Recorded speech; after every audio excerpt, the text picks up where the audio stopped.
Dino De Laurentiis is a giant asshole, and this proves it. This is Hannibal Rising by Thomas Harris. The prequel no one wanted.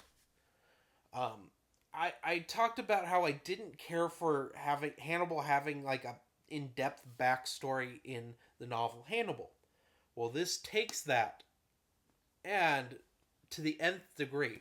So I gotta explain why this was written. Dino De Laurentiis wanted another Hannibal movie. By this point, they had remade Manhunter and made Red Dragon, which was not a very good movie. It has its good stuff with, specifically with Ray Fiennes as Francis Dollarhide. Some good acting, although I would say Edward Norton is horribly cast as Will Graham, and he's terrible. And it kind of sort of follows the book better. They give Hannibal a terrible, terrible ponytail in the backstory stuff when Will Graham initially caught Hannibal Lecter. And Anthony Hopkins overacts. So they wanted another one of these, and they wanted a prequel.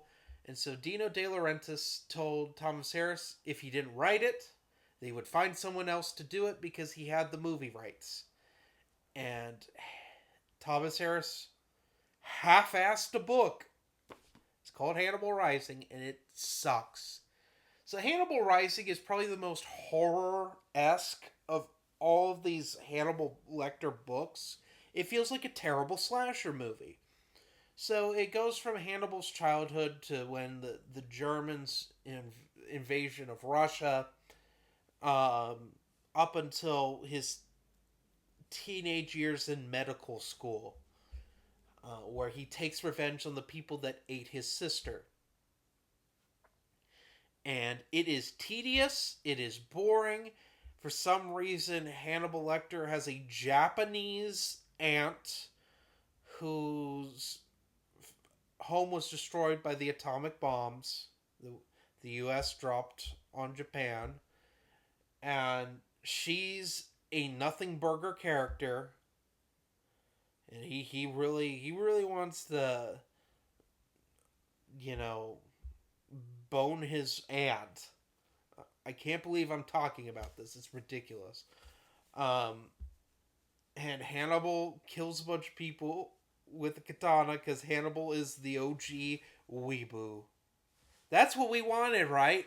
Weeboo stuff in a Hannibal book, right? That's what everyone wanted. Well, I don't. I for the life of me, I don't understand why Thomas Harris decided that we needed to focus on Japanese culture, and he does it so lazily in this that like there was no point to it other than he wanted to have Hannibal bang his aunt who was Japanese. I don't get it.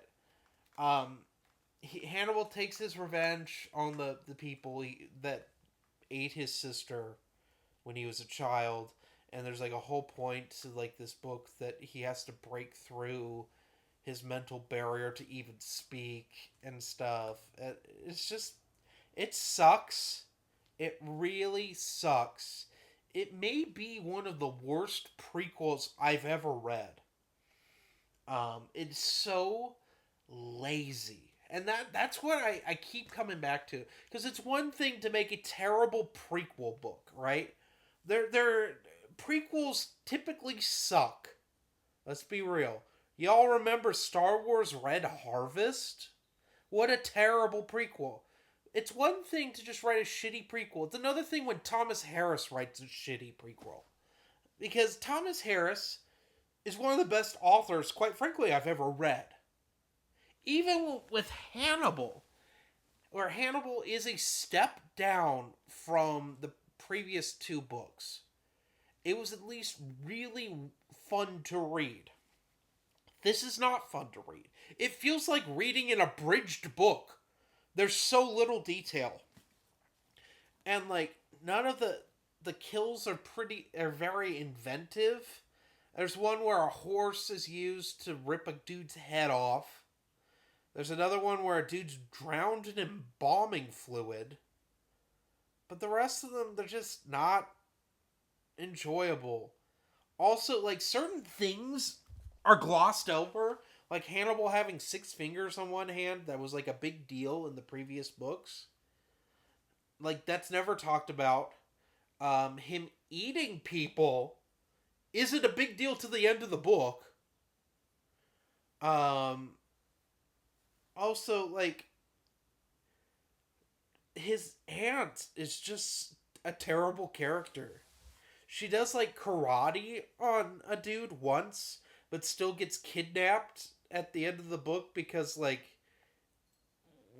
it needs to be done. So she just suddenly is useless. Um, until she's not again. It's so like lazy. And granted, the book's better than the movie. The movie's actually worse with terrible acting, just terrible overall stuff. Is this a novelization? I guess it is. I don't know. It's one of those weird things where it isn't a novelization and it is because like the film the producer wanted him to write this book, but it's his own story. And if I do have a positive, it does kind of sort of follow the backstory given in Hannibal. They tweak things ever he tweaks things ever so slightly, but it's basically the same thing. What would I give this? 2 out of 5. Don't read this. I know there are some weirdos that think that this book's very enjoyable. We call those people wrong. Have a nice day.